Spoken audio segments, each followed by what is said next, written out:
तर कोण म्हणतं की निसर्ग आपल्या जवळपास नसतो किंवा निसर्ग बघण्यासाठी आपल्याला असे सह्याद्रीच्या ठिकाणी जावं लागतं, असं कोण म्हणतं?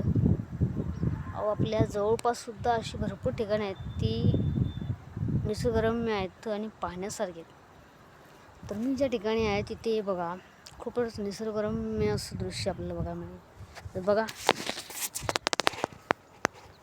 इकडे आहे बघा पंचगंगा नदी आणि तशी शेती लावलेली आहे ऊसाची.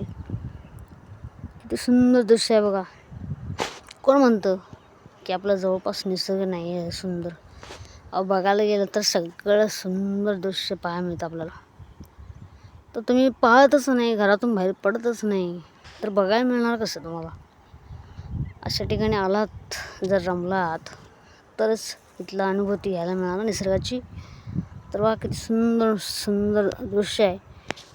जवळपास आहे पंचगंगा नदी आणि संपूर्ण असा निसर्गरम्य परिसर दिसते बघा. हिरवीगार वनराई आणि निळेभोर ढग दिसतं आपल्याला, आकाश, आणि शांतपणे वाहत जाणारी अशी पंचगंगा नदी आणि खूपच सुंदर असे दृश्य आपल्याला पाहायला मिळते इकडे.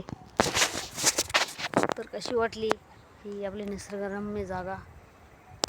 Tata, bye bye.